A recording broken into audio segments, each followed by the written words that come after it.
Howdy gamers, Old Gamer Guy here. Welcome to another Generation Zero video. I'm not going to make too many more videos for this game because it does have somewhat of a story and I don't want to spoil things by showing too much. But I thought I'd make at least one more video because there were a couple of things that I didn't show and I didn't talk about in those first three videos. One of which is fast travel. I was not even aware that fast travel was in this game during that first hour, but it makes sense. Once you clear an area and unlock a safe house, you can fast travel back and you can look for collectibles or loot places you didn't loot before. So fast travel is always a good option, even though it's much less immersive than, traveling from place to place. Another thing I talked about but never did figure out in those first three videos was that I knew I had some shotgun ammo, a different type of shotgun ammo, but I couldn't figure out how to equip it. But if you go to the weapon and press triangle, you go to attachments and then you can change ammo types. So it's kind of an awkward system in my opinion, but it is my fault for not figuring it out.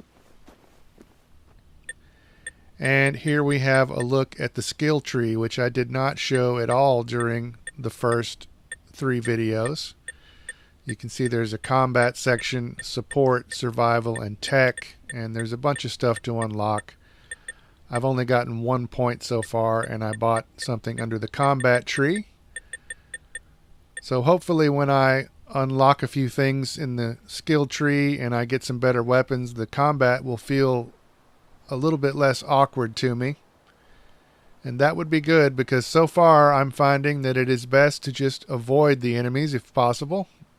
There's a flying robot. I thought that was cool. But yeah, I think especially with multiple enemies, it's best to just hide and avoid them.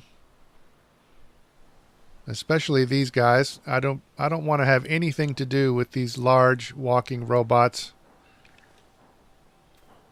They frighten me. I don't mind admitting that they frighten me.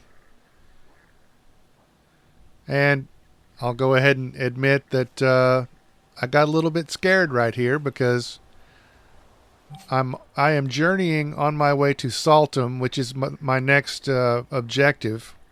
And I found this farm, and these big walking things are on this farm, and I didn't think they would be coming close to me, close enough to see me.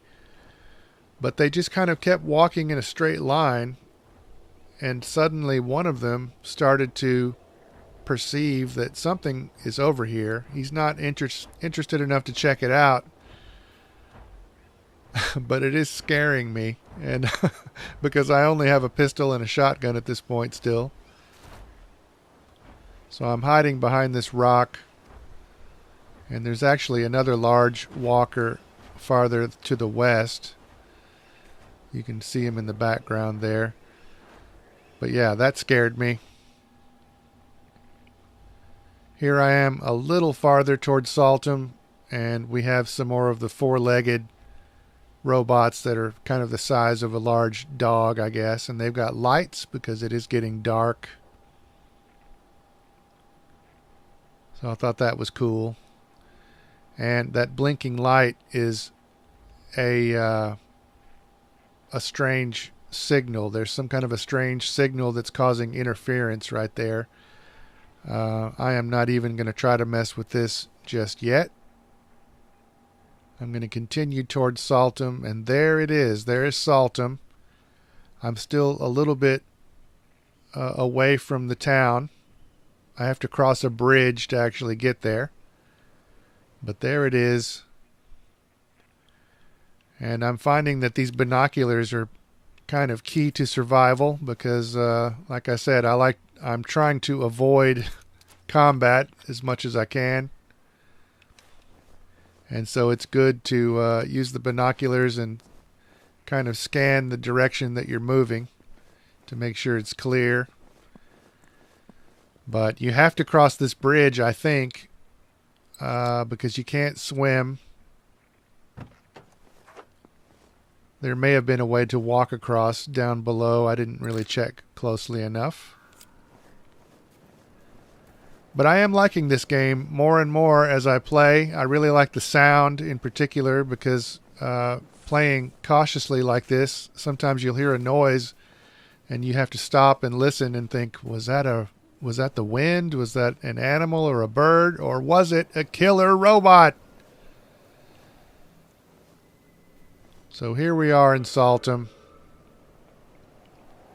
And I don't want to show too much more of this, but I thought I would show one more thing here. They want me to locate and explore a bomb shelter.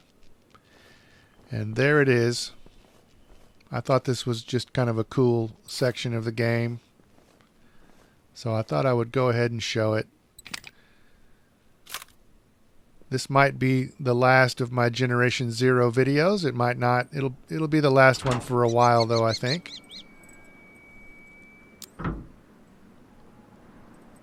In some ways, I think the game would be better as a co-op experience, but then playing co-op can sometimes ruin the atmosphere of a game. So this is creepy, moving around solo and there's nobody else around. But here we are in the bunker, and I have heard a robot.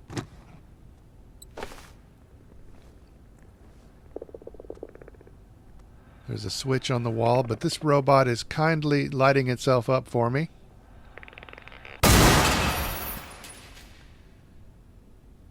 It will light up no more.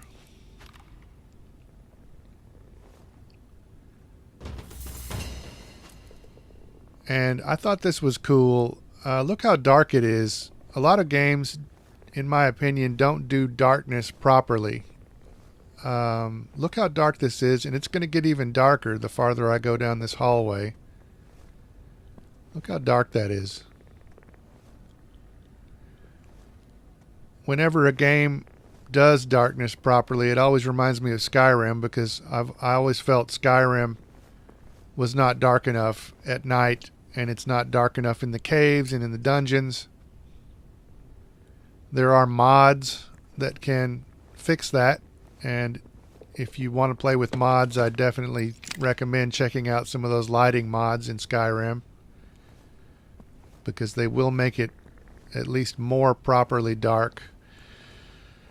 But this is not Skyrim. Let's not talk about Skyrim. This is Generation Zero, and we are creeping cautiously through this bunker.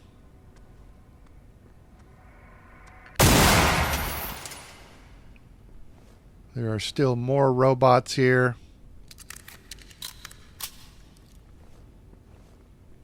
This game reminds me a little bit of DayZ and 7 Days to Die. Just because you kind of, especially playing solo, you have to move around very slowly and very carefully. Those games are much more hardcore survival games where you have to actually eat and drink to survive. You don't have that in this game. But I think I feel properly paranoid. I think if there was an actual invasion of robots and I was the only human around, I think I would be very paranoid, and I think I would, if I had the courage to move at all, I would move very slowly. So I think this game gives you a proper sense of paranoia. I think there are a couple of spider bots in this room here. And I actually have the presence of mind to use one of my items that will distract them. I've got flares, I've got a radio, but let's check out a firework. I used a flare in one of the earlier videos. I didn't use it properly, but I did use it, so we have seen it. But we have not seen what a firework looks like, so let's check it out. Throw it in there.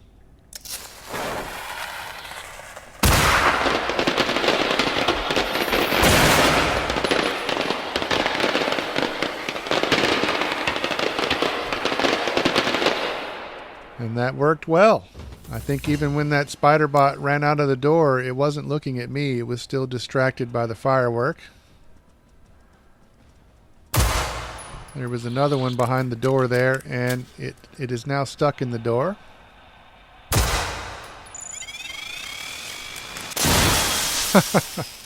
And I think the game just made it explode because it was stuck right there. I'm not really sure. So yeah, I think there are some technical issues with this game. I think some of the menus and some of the inventory system in particular is a little bit clunky and could be better. I think the combat feels a little bit loose, but maybe leveling up some skills and getting some better weapons will improve that situation. But I do want to stress that I am liking this game more and more as I play. It's got some cool atmosphere, especially with the sound. You can tell that there were people here at one point, but they are all gone. And I guess that's going to be part of the story, is unraveling that mystery of where everybody is. They want me to turn the power back on in the bunker here, but I'm trying to clear the area and make sure there are no more enemies around.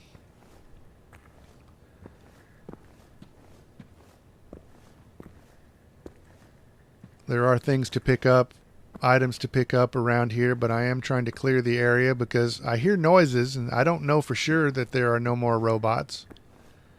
So there is good atmosphere. This is kind of intense. But the power switch is back here, and we will turn on the power, and that will do it for this video. That will do it for Generation Zero for now. Hopefully you have found these videos to be somewhat enjoyable. But if you have made it this far, as always, thanks for watching.